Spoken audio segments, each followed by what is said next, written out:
नमोर्हन्ताडं नमोऽसे ताडं ताडं नमो उवचायाडं नमो लोये सौवसावुडम्।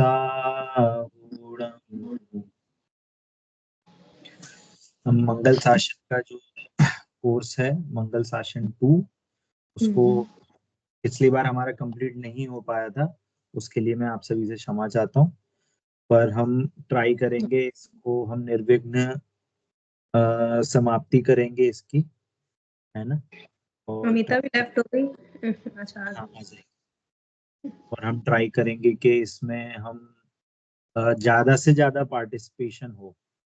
पिछली बार थोड़ा सा अपन का कंटिन्यूटी भी नहीं हो पाई और क्लास में लोग भी थोड़ा रेगुलर नहीं थे, पर इस साल हम चाहते हैं कि लोग रेगुलर भी रहें और प्रश्न भी पूछें, है ना, जिससे कि आपको ज्यादा से ज्यादा समझ में आए, है ना। नोट्स हो सकता है आप लोगों के ऑलरेडी कुछ कुछ चीजों के हों, है ना, तो वो आपको और काम करेंगे, आपका रिवाइज होगा, है ना। और हम क्लास में रेगुलर रहेंगे। और इस साल जो हमारा कहना चाहिए कि लौकिक के हिसाब से हमारा एक नया साल शुरू हुआ है ना। तो इस साल हमें कहना चाहिए कि जो एक न्यू ईयर रेजोल्यूशन का जो हम कंसेप्ट लेके चलते हैं बाकी लोग बाहर में, तो हमें रिजोल्यूशन लेना चाहिए कि इस साल हम इस मंगल शासन का कोर्स पढ़ के हम अपने लाइफ में कुछ ऐड कर सकें, किसी चीज को किसी वे में। वो कोई भी चीज हो सकती है, वो हमारी फूड हो सकता है, वो हमारे लाइफ में चेंज हो सकता है, वो हमारे उठने बैठने में किसी चीज में चेंज हो सकता है, हमारे नियम संयम में चेंज हो सकता है, हमारे खाने पीने में चेंज हो सकता है, हम अपनी लाइफ को कैसे जीना चाहते हैं उसमें चेंज हो सकता है ना। तो किसी भी वे में हम जो चाहते हैं, तो उसमें हम ये सोच के हम इस चीज का रेजोल्यूशन लें कि अब हमको आगे बढ़ना है। समवे और दी अदर का मतलब ये है कि कुछ भी नहीं, सही तरीके से, सही समझ के साथ, सही कंसेप्ट के साथ, जो हमारी जनवाणी में आया है हम उस बात को समझें और हमें आगे बढ़ना है। क्योंकि मंगल शासन 2 के बाद जो नेक्स्ट है प्रभावना 1 और प्रभावना 2, उसमें और थोड़े हार्ड कंसेप्ट्स आ जाते हैं। वहां से ये कह सकते हैं कि उसके बाद से आप अपना कहना चाहिए प्रवचनों में सुनना, प्रवचन सुनना आदि काम करना, आपको शिविर में जाना चाहिए, वहां से आप अपना कहना चाहिए अपनी लाइफ में हम ऐड कर सकते हैं ना। जैसे बहुत से लोग बोलते हैं कि हमें प्रवचन समझ में नहीं आते, विद्वान लोगों के हमें प्रवचन समझ में नहीं आते। तो मंगल शासन 2 या कह सकते हैं प्रभावना 1-2 तक भी हम ऐसे अगर पढ़ रहे हैं, प्रभावना शासन 2 तो नहीं, शासन 2 के बाद यदि हम प्रभावना 1 या 2 पढ़ रहे हैं, तो उस टाइम पर हमारे इतना कंसेप्ट हो जाते हैं कि हम किसी स्वाध्याय को, किसी विद्वान को या किसी बड़े जो ज्ञानी धर्मात्मा होते हैं उनके प्रवचन हम समझ सकें, है ना। तो हमें उस लेवल तक जाना है, अपने ज्ञान को, अपने श्रद्धान को हमें और अटूट करना है कि हमें धर्म में आगे बढ़ना है। तो इस रीजन से हमें अब ये आगे कहना चाहिए शासन 2 को पढ़ना है हमें, है ना। तो इस सेशन में मैं हमारे साथ अभी विराग भैया भी जुड़े हैं, है ना। विराग जी भी कुछ क्लासेस लेंगे। अभी कुछ टाइम के लिए मैं अभी क्लासेस नहीं ले पाऊंगा, तो विराग जी लेंगे क्लासेस, है ना। और जैसा अनुकूल रहेगा उसके बाद से मैं रहूंगा, या हम लोग शेयरिंग में चलेंगे चैप्टर वाइज या जैसा भी, है ना। तो वैसा रहेगा। विराग, आप अगर कुछ शेयर करना चाहते हो अपने साइड से।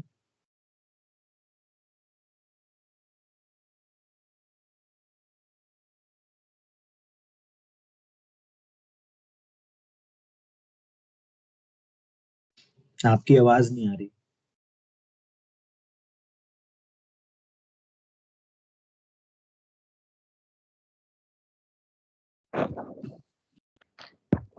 अभी आवाज आ रही है?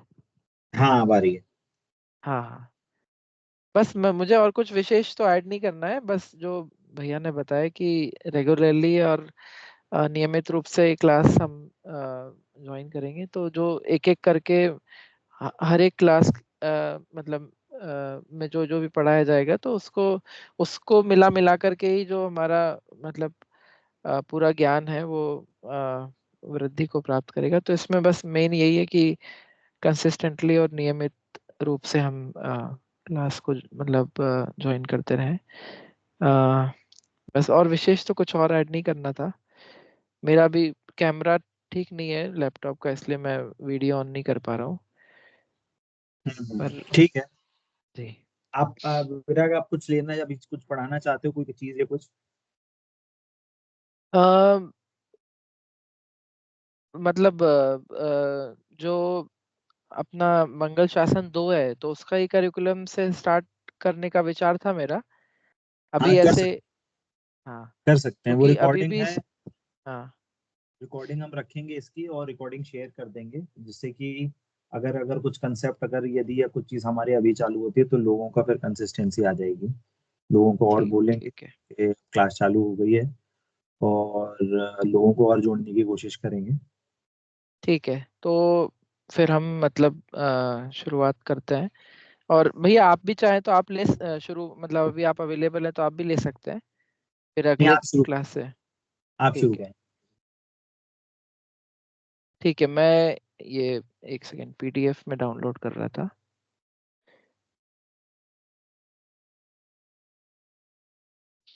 अ,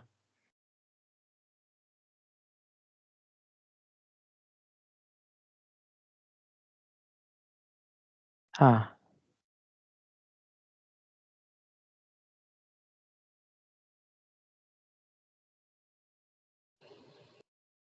आप चाहो तो स्क्रीन शेयर कर सकते हो, तो लोगों को भी देख।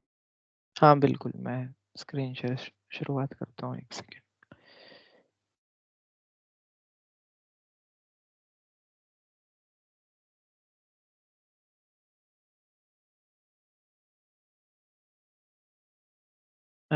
स्क्रीन शेयर स्टार्ट किया है मैंने। दिख रहा है क्योंकि इसमें समझ में नहीं आता है। ठीक है, आ गया, दिख रहा है।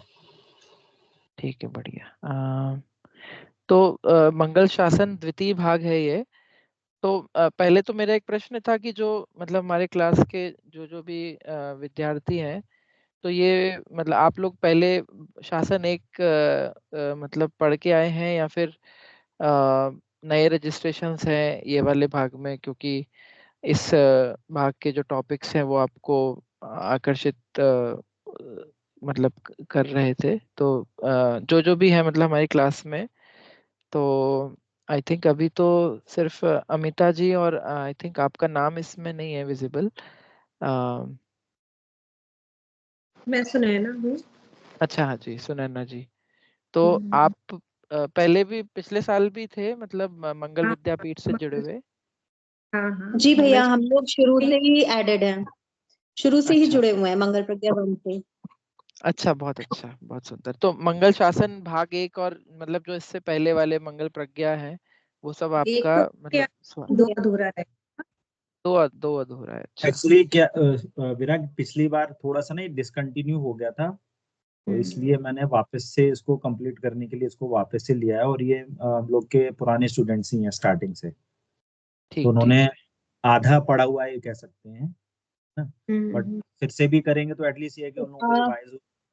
रिविजन हो एक्चुअली जाएगा। मेरा और सुनैना, हम दोनों का ही बहुत सारी क्लासेस लास्ट ईयर किसी रीजन की वजह से मंगल सेशन 2 की ही बहुत हाँ सारी हाँ, क्लासेस मिस हुई थी। तो मतलब बीच बीच में, तो अभी अच्छा ही है, दोबारा से सारा रिवीजन हो जाएगा, जो नहीं पढ़ा ठीक है है, वो भी सारा पढ़ ही लेंगे। ठीक है, बहुत सुंदर, बहुत बढ़िया। तो शुरुआत से ही हम मतलब फिर स्टार्टिंग करते हैं। पहले मंगलाचरण लेते हैं। नमोकार मंत्र से हम शुरुआत करेंगे, ठीक है? तो आप सभी से भी अनुरोध है कि आप हाथ जोड़ लीजिए और हम पंच परमेष्टि का स्मरण करते हैं। नमो अरिहंताणं, नमो सिद्धाणं, नमो आयरियाणं, नमो उवजायाणं नमो लोए सवसाहुणम् ऐसो पंचण मुकारो सव पावपणासनो मंगलाणं च सवेसिं परमं होए मंगलम्। ओम नमः सिद्धेभ्य। तो ये मंगल शासन भाग 2 की प्रथम कक्षा है और बहुत ही इंटरेस्टिंग करिकुलम है। ये जो मंगल विद्यापीठ का जो हम देखते हैं, तो भले ही ये जो बाल बोध और वीतराग विज्ञान और इन्हीं पाठमालाओं से इंस्पायर्ड है, लेकिन और भी इसमें विशेष समझ लीजिए कि जो हम वीतराग विज्ञान और तत्व ज्ञान और बालबोध में पढ़ते हैं, उसको और विशेष रूप से कैसे प्रैक्टिकली हम अपने जीवन में उतार सकते हैं। और जैसे वैराग्य का एक एस्पेक्ट है जो कि अन्य भागों में नहीं देखा जाता, तो वो भी जैसे पहला जो पाठ है अपना यहाँ पर, वो वैराग्य भावना का है। तो ये बहुत ही मतलब एक अच्छा करिकुलम मिलकर के तैयार हुआ है मंगल विद्यापीठ का, और हमारी यही भावना है कि इसको हम साथ में मिलकर के स्वाध्याय करेंगे, समझेंगे और अपनी विशुद्धि इसमें बढ़े, विशुद्धि भी बढ़े और तत्व ज्ञान भी हमारा इसमें बढ़ता रहे। तो इस प्रकार से तो ये जो पहला पाठ है हमारा यहाँ पर, ये है वैराग्य भावना, और ये आदरणीय पंडित जी भूधरदास जी द्वारा रचित वैराग्य वैराग्य भावना है। तो इसी से हम शुरुआत करते हैं पढ़ने की, वैराग्य भावना। ठीक है, तो शुरुआत में पहला छंद है, दोहा छंद है इसका। तो हाँ, आप सभी भी साथ में पढ़िए तो अच्छा रहेगा। बीज राख फल भोग वै, ज्यों किसान जग माही, त्यों चक्री नृप सुख करे, धर्म विसारे नाही। ये बहुत ही सुंदर दोहा छंद है पहला। इसका अर्थ थोड़ा हम समझते हैं। इसमें आगे अर्थ भी शायद दिया हो, पर नहीं भी है तो हम इसको काफी आसान है, उसमें शब्दार्थ से भी हम इसको समझ सकते हैं। तो क्या है इसमें, पहला दोहा, बीज राख फल भोग वे, ज्यों किसान जग माही, त्यों चक्री नृप सुख करे, धर्म विसारे नाही।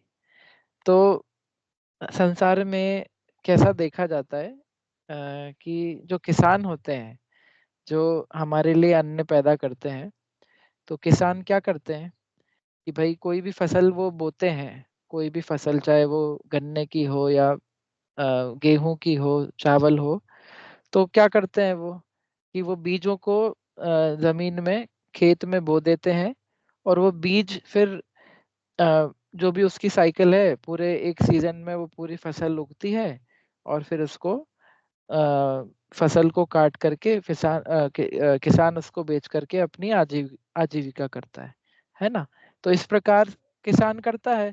तो क्या करता है वो, तो जो पूरी फसल है उसकी, तो क्या वो पूरा बेच देता है या फिर उसमें से कुछ बचाता है वो अगले बार के लिए? बताइए, पूरा तो नहीं उनके बेचेगा। बीच रख लेते हाँ, बीज रख लेता है जिससे अगले साल या अगले सीजन में भी वो फसल उगा सके। तो यही लिखा है कि बीज राख फल भोगवे, जो बीज है, जो मूल है, जिससे कि अगले साल फिर से किसान वो फसल बो करके अगले साल की या अगले सीजन की आजीविका भी वो अपनी निकाल पाए। तो ऐसा किसान करता है जगत में, जग माही मतलब जगत में किसान ऐसा करते हैं। और ये तो उदाहरण हुआ, सिद्धांत क्या है कि त्यों चक्री नृप सुख करे, धर्म विसारे नाही। तो कौन से चक्री, चक्री की बात है यहाँ पर, त्यों चक्री नृप सुख करे। तो कौन से चक्री, किस चक्रवर्ती की बात चल रही है, कोई बताएंगे? ये वैराग्य भावना जो है ना, ये भूधरदास जी पंडित जी ने किसी एक विशेष चक्रवर्ती राजा के पर्सपेक्टिव में लिखिए कि वो ऐसा करते होंगे। तो आप बता सकते हैं? वज्रनाभि, हाँ, वज्रनाभि चक्रवर्ती। वज्रनाभि चक्रवर्ती, बिल्कुल सही। वज्रनाभि चक्रवर्ती जो थे, जितना मुझे ध्यान है कि ये तीर्थंकर पार्श्वनाथ, पार्श्वनाथ भगवान के हाँ, पूर्व जन्म का जीव, हाँ का जीव। तीर्थंकर पार्श्वनाथ, हाँ, पार्श्वनाथ स्वामी के पूर्व भव में वो जो थे वज्रनाभि चक्रवर्ती थे। और उस भव में उनको जो वैराग्य हुआ था, उस वैराग्य की भावना को पंडित जी साहब ने यहाँ पर वैराग्य भावना में लिखा है, एक बहुत ही सुंदर पद्य के माध्यम से हम सभी के लिए। तो क्या करते हैं वज्रनाभि चक्रवर्ती? तो चक्र त्यों चक्री नृप सुख करे, धर्म विसारे नाही।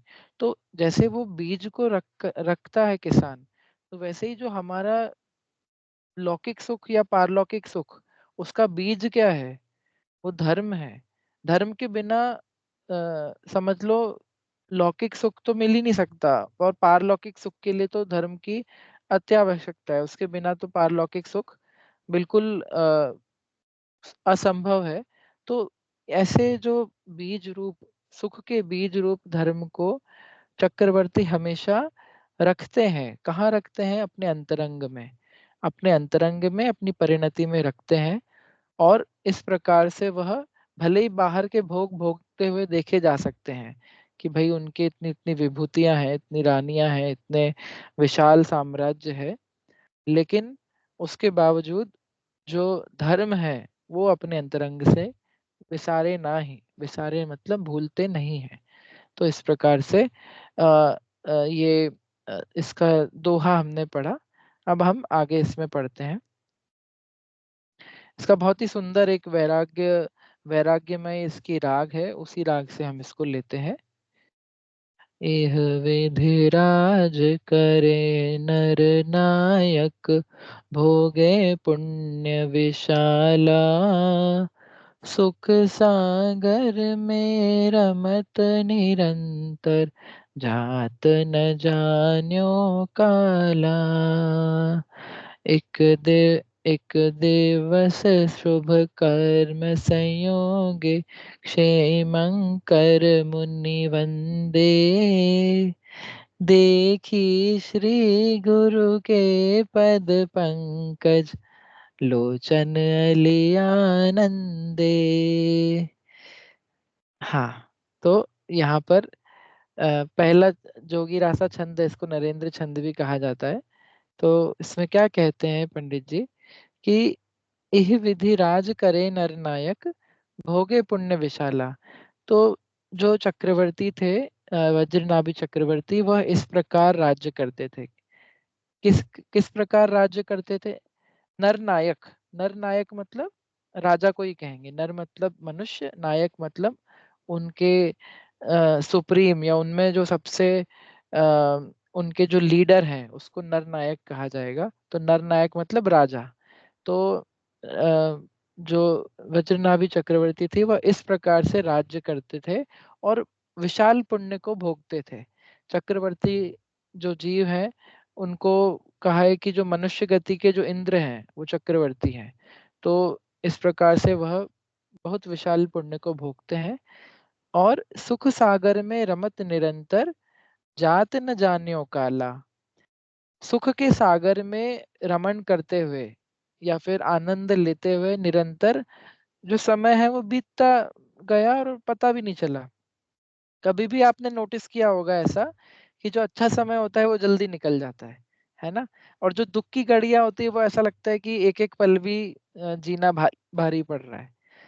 तो ऐसा ही होता था। अभी हम देखते हैं देवगति की बात करें तो देवगति की कितनी कितनी आयु होती है। जो सबसे कम न्यूनतम आयु है वो 10,000 वर्ष है और मैक्सिमम आयु मतलब उत्कृष्टतम आयु 33 सागर है। तो 33 सागर मतलब तो असंख्यातों वर्ष होते हैं उसमें। तो ऐसा लगता है कि ये समय कब खत्म होता होगा।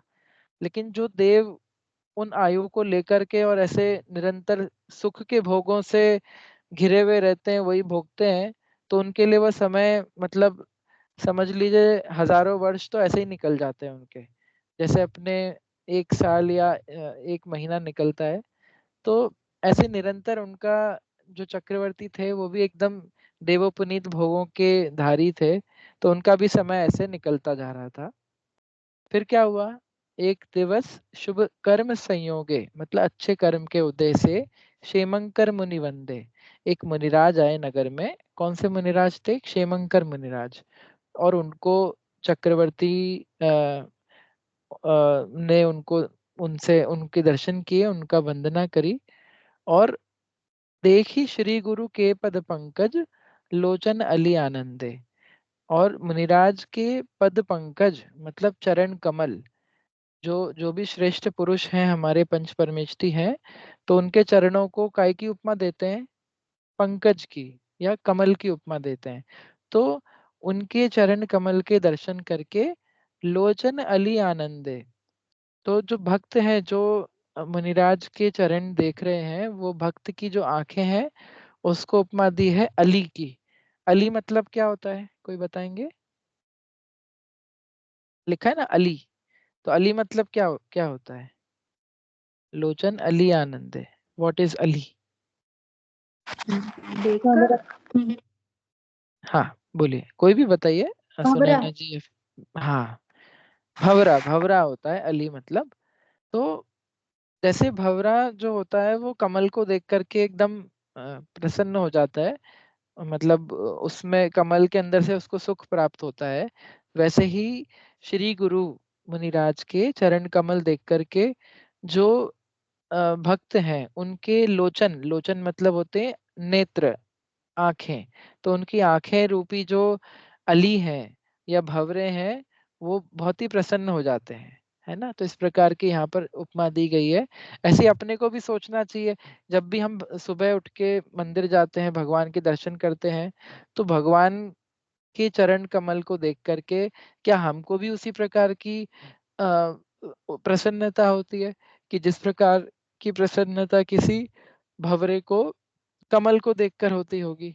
तो ऐसा हमको विचार करना चाहिए, सोचना चाहिए कि हमारे तीर्थंकर भगवान हैं ऐसे, वीतरागी भगवान है, वीतरागी मुद्रा की धारी, उनको देखकर भी हमको वैसी प्रसन्नता अनुभव होनी चाहिए। ये सब एग्जाम्पल्स, ये जो है ये कवि की एक रचनात्मकता बताते हैं कि कैसे उन्होंने इतने उपमा अलंकार का प्रयोग करके इतना सुंदर छंद की यहाँ रचना करी है। और इस प्रकार की उपमाएं पहले के मूवीज में जो गाने होते थे उसमें भी इस प्रकार की उपमाएं दी जाती थी, लेकिन वो तो मतलब जो प्रेमी प्रेमिका आपस में इस प्रकार की उपमाएं वो गानों में मतलब देते रहते थे।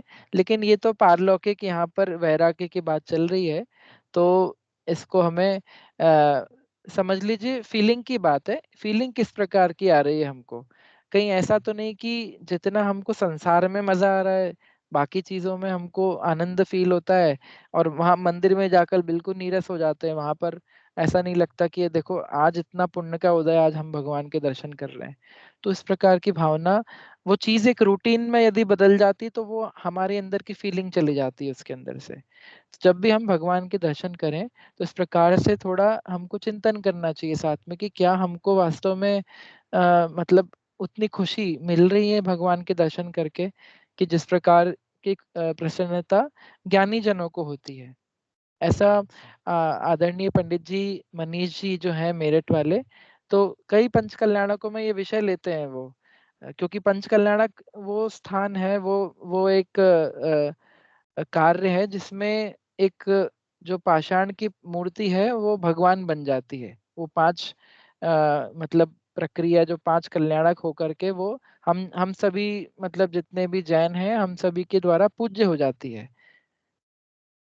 तो हाँ, तो ये पंच कल्याणक की प्रक्रिया जो होती है, तो उसमें मतलब हाँ एक सेकंड सॉरी,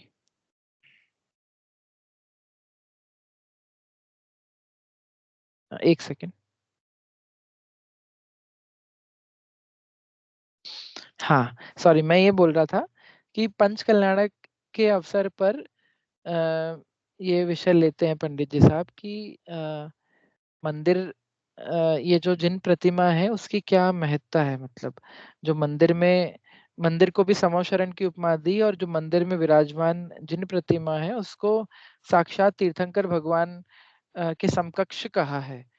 और फिर उसको बहुत अन्य अलग अलग प्रकार से कंपैरिजन करके पंडित जी साहब बताते हैं कि ऐसा कहा है आगम में कि जिनेंद्र भगवान की प्रतिमा भी सम्यक दर्शन का कारण है, भगवान के दर्शन करना। तो इसका मतलब कि वो भगवान की प्रतिमा भी एक उपदेश दे रही है, मूक उपदेश। तो ऐसा उपदेश है जो चाहे कोई भी जीव हो, चाहे कोई से भी देश का हो, चाहे कोई से भी गति का हो, चाहे कोई से भी काल का हो, लेकिन वो भगवान की प्रतिमा सबको वही उपदेश देगी जो किसी भी जीव को दे रही है, सब में समान। लेकिन यदि आप कोई जिनवाणी पढ़ोगे जिसमें शब्द हैं तो उसमें अलग अलग नयों की बात रहेगी, उसको समझने के लिए अलग अलग। अब हिंदी में कोई ग्रंथ है लिखा हुआ तो उसको कोई अमेरिकन तो नहीं समझ पाएगा।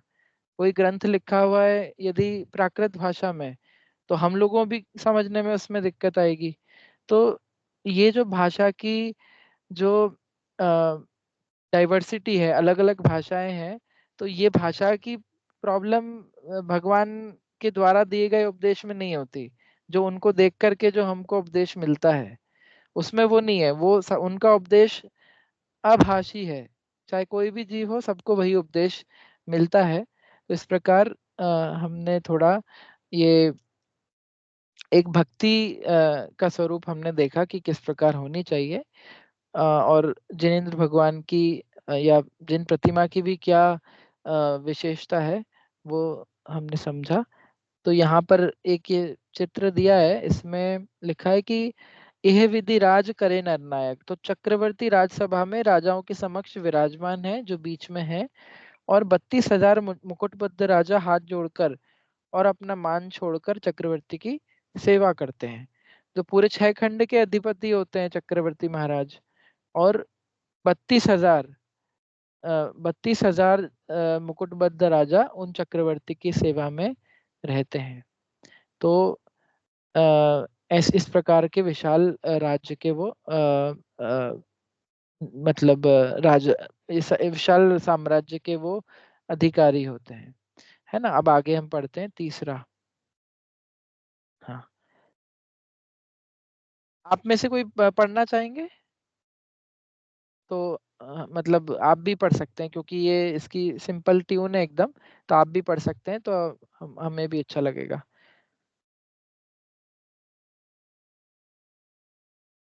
पढ़ेंगे, नहीं तो फिर मैं पढ़ता हूँ आगे।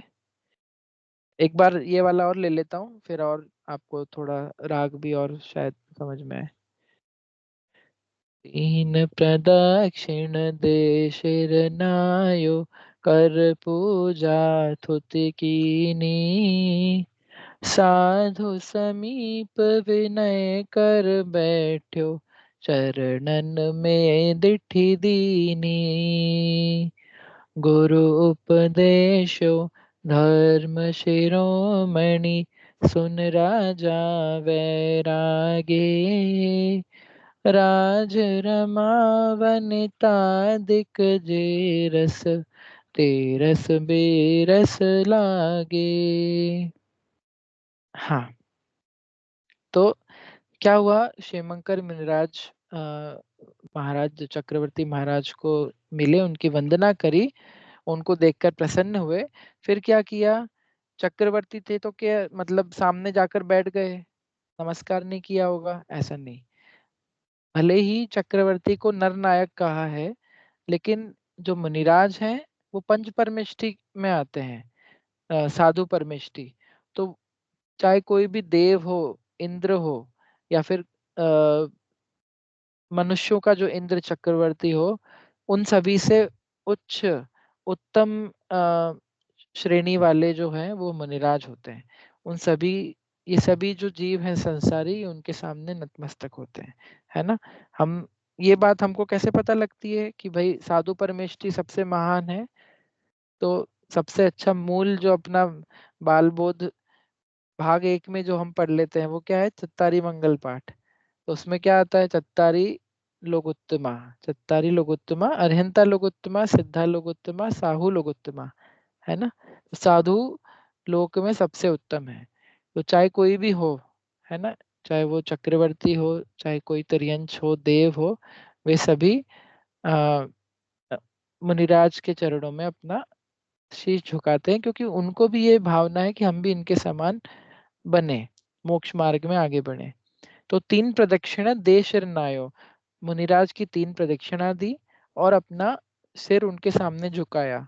फिर क्या किया, उनकी पूजा करी, स्तुति करी मुनिराज की कि हे मुनिराज, हे क्षेमंकर मुनिराज, आप आए तो हमारा राज्य धन्य हो गया, आपके कारण समझ लो कि जीवंत मोक्ष मार्ग हमारी नगरी में पधारा है। और ऐसा ही होता था, जब भी कोई मुनिराज आते थे तो ऐसे प्रजाजन इतने प्रसन्न होते थे और असली प्रभावना होती थी, क्योंकि मुनिराज का चातुर्मास चल रहा है तो कितने और जीव जो वैरागी चित्त को धरने वाले होते थे वो उनके साथ फिर मुनि दीक्षा ले लेते थे। तो आते तो मुनिराज थे, पर उनके सामने जाने वाले संघ और बड़ा होकर के जाता था, समझ लीजिए, नगर के बाहर।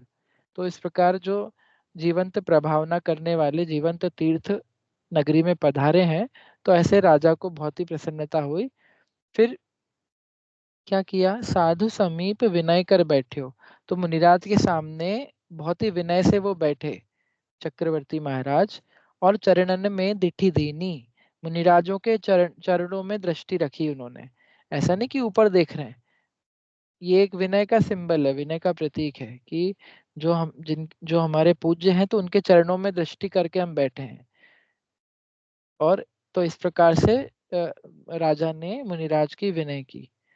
फिर क्या हुआ, अब फिर गुरु ने देखा, मुनिराज ने देखा कि ये भव्य जीव हमारे सामने आया है, तो उनको इस प्रकार का राग हुआ कि भाई इनको अब उपदेश देना चाहिए।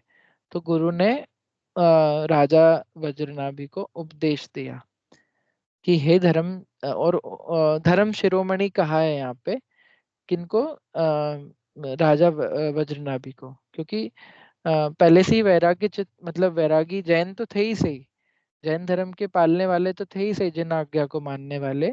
इस प्रकार से धर्म शिरोमणि थे। जितने भी अन्य धर्मात्मा हैं उनके लिए उनको हमेशा सपोर्ट करने वाले, तो इस प्रकार के धर्म शिरोमणि थे और स्वयं भी धर्म में रचे पचे हुए थे। लेकिन अब क्या हुआ कि अब गुरु के उपदेश के निमित्त से उनको वैराग्य भावना उत्पन्न होने लगी। तो सुन राजा वैराग्य, वैराग्य उनको होने लगा। और राज रमा वनितादिक जेरस तेरस बेरस लागे। राज रमा मतलब जो राज्य है उनका, वनितादिक मतलब जो उनकी रानियां हैं, पुत्र हैं, जो सेना है, जितने भी उनके भोग हैं, वो सभी क्या है, उनको बेरस लगने लगे। मुनिराज की जो उपदेश है मुनिराज का, उसका इस प्रकार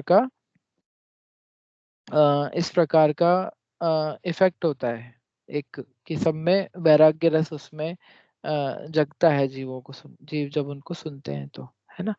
कितने तिर्यंच जीवों को तक को वैराग्य हो जाता है, ऐसी मुनिराज की वाणी होती है।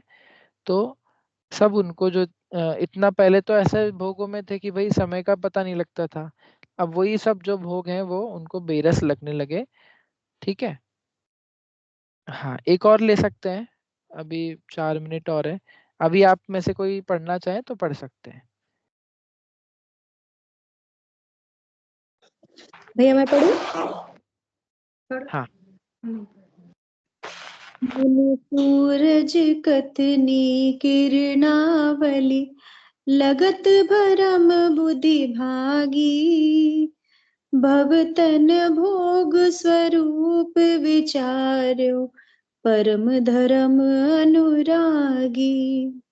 इह संसार महावन भीतर, भ्रमते और नावे, जामन मरण जरा दव दाज, जीव महादुख पावे। बहुत अच्छे, बहुत ही सुंदर, बढ़िया। तो इसका भी अर्थ देखते हैं। मुनि सूरज कथनी किरणावली, लगत भरम बुद्धि भागी। मुनि को किसकी उपमा दी, मुनि सूरज, मुनि सूर्य के समान है, और उनकी कथनी या जो उनका उपदेश है वो क्या है, सूर्य की किरण के समान, किरणावली। किरणावली मतलब किरणों का समूह, किरणों का समूह है। जैसे बोलते हैं ना हम दीपावली, तो दीपावली मतलब क्या, दीपों की आवली, आवली मतलब पंक्तियां, समूह, बहुत सारे दीप। तो ऐसे ही मुनि जो है वो सूरज है, और उनकी कथनी या उनका उपदेश क्या है, किरणों की, किरणों का समूह है, बहुत सारी किरणें हैं। तो क्या करती है सूर्य की किरणें, क्या करती है, जहां पर आती है वहां का अंधकार दूर कर देती है, चाहे वो कोई भी कोना हो। यदि सूर्य की किरणें हैं तो कोने कोने से अंधकार दूर हो जाता है। तो मुनिराज की जो जो उपदेश है उससे क्या दूर होता है, जो भ्रम रूपी बुद्धि है, मिथ्यात्व बुद्धि है, वो भाग जाती है। वो अंधकार के समान है ना, मिथ्यात्व, भ्रम बुद्धि अंधकार के समान है। तो वो क्या है, मुनिराज की कथनी रूपी किरणावली से जैसे ही वो सुना, तो वो जो भ्रम रूपी बुद्धि थी वो भाग गई। किसके, जो भी श्रोता हैं, और यहाँ पर विशेष श्रोता जो है वो वज्रनाभि चक्रवर्ती। ठीक है, तो उसको सुन करके क्या किया कि भव तन भोग स्वरूप विचार्यो परम धर्म अनुरागी। तो उन्होंने क्या किया, भव तन भोग, भव मतलब संसार, तन मतलब शरीर, और भोग मतलब भोग, जो विषय भोग होते हैं, इसका स्वरूप उन्होंने विचारा, और धर्म के प्रति बहुत उनकी अनुराग, उनका बहुत आसक्ति धर्म के प्रति बढ़ी, वज्रनाभि चक्रवर्ती की, है ना। जब भी वैराग्य की चर्चा आती है ना, तो उसमें ये तीन एस्पेक्ट रहते हैं हमेशा, भव, तन और भोग। वैराग्य भावना जितने भी आप और भी जगह देखेंगे ना, तो उसमें भव, संसार, शरीर और भोग, इन तीनों की चर्चा की जाएगी। इन तीनों से किस प्रकार वैराग्य है, किस प्रकार उदासीनता ज्ञानियों को होती है, उसकी चर्चा होगी। अभी इसमें अभी आगे हमको संसार, शरीर और भोग, इन तीनों के अलग अलग छंद इसमें हमको देखने को मिलेंगे, है ना। तो अब सबसे इसके नेक्स्ट लाइन से ही संसार वाला स्टार्ट हो गया है, जो भव, संसार वाली जो वैराग्य भावना है, तो वो नेक्स्ट लाइन से ही चालू हो गई है। क्या है, यह यह संसार महावन भीतर भ्रमते और न आवे। ये जो संसार रूपी महावन है, यहाँ पर हर लाइन में आपको क्या है, ये मतलब पंडित जी की विशेषता है, मतलब बिना उपमा के तो बात ही नहीं आगे बढ़ रही। हर लाइन में कुछ ना कुछ उपमा दे रहे हैं, है ना। अभी तक आप सोचो कितनी उपमाएं दे चुके हैं। सबसे शुरुआत में वो कमल की उपमा दी थी, मुनिराजों के चरण रूपी कमल, और जो भक्त जो उनको देखते हैं, दर्शन करते हैं, वो भंवरे के समान है, उनके नेत्र जो है वो भंवरे के समान है। फिर उसके बाद ये यहाँ पर कि मुनिराज सूर्य रूप है, और उनका उपदेश उस सूर्य की किरण रूप है, और मिथ्यात्व रूपी अंधकार जो है वो मिथ्यात्व अंधकार रूप है। इस प्रकार से ये और फिर अब यहाँ पर संसार को दी उपमा महावन, मतलब एक बहुत ही बड़ा भयंकर जो है वन है, जंगल, उसकी उपमा यहाँ पर दी है संसार को। भ्रमते और नावे, वो इतना बड़ा जंगल है, बड़ा भारी, कि उसमें घूमते रहो आप, पता ही नहीं चलेगा कब उससे बाहर निकलेंगे, इतना भयंकर भारी जंगल है। तो वह संसार रूपी जंगल है, और इसमें क्या हो रहा है, जामन मरण जरा दव दाझे, जीव महादुख पावे। और संसार तो है ही भयंकर, बहुत बड़ा, और साथ में इसमें अग्नि भी लग रही है। यहाँ पे लिखा है ना, दव दाझे, तो ये दव जो शब्द है ना, दव, ये दव है, दावानल को बोलते हैं, दव, दावानल। बहुत अलग अलग प्रकार की अनल, अनल मतलब अग्नि होती है, अनल जो शब्द है ना, वो अनल अग्नि का पर्यायवाची है। तो दावानल बोलते हैं जंगल की जो अग्नि जो वन में लग जाती है, उसको बोलते हैं। ऐसे ही बड़वानल बोलते हैं, तो बड़वानल बोलते हैं समुद्र के अंदर जो अग्नि होती है उसको बोलते हैं, है ना। और एक जठरानल भी होती है, जठरानल किसको बोलते हैं, जो पेट के अंदर की अग्नि होती है ना, जिससे खाना पचता है, उसको जठरानल बोलते हैं। तो ऐसे अलग अलग वो बोलते हैं अनल, अग्नि, है ना। तो ये क्या हो रहा है कि ये जो जंगल है इसमें दावाग्नि मतलब जंगल की आग लगी है। कौन सी आग है वो, जामन मरण जरा, मतलब जन्म मरण और जरा मतलब बुढ़ापा, इस प्रकार की जो आग है इसमें लग रही है। और इस आग में निरंतर सभी संसारी जीव जलते जा रहे हैं और महादुख को प्राप्त कर रहे हैं, है ना। तो इस प्रकार से ये संसार वैराग्य भावना यहाँ शुरू करी है, और संसार का भयंकर जो रूप है वो यहाँ बताया है कि इतना बड़ा जंगल है। और ऐसे जंगल वास्तव में होते हैं, चलो यहाँ जो हमारे सामने जंगल है उतने बड़ी नहीं है, लेकिन अनंगधरा की कहानी आपने सुनी होगी, तो वैसे जंगल में जाके फंस गई थी कि उनके पिता चक्रवर्ती थे तो भी उनको नहीं ढूंढ पाए थे इतने समय तक। तो ये तो संसार तो ऐसा महावन है, मतलब अनंत काल तक इसमें हम मतलब भटकते आ रहे हैं और हमको किनारा नहीं मिल पा रहा। तो ये हमने 4 यहाँ पर इसके छंद यहाँ पर पढ़े। बस अभी हम इतना ही लेंगे, हमारा समय हो गया है 9:15 का।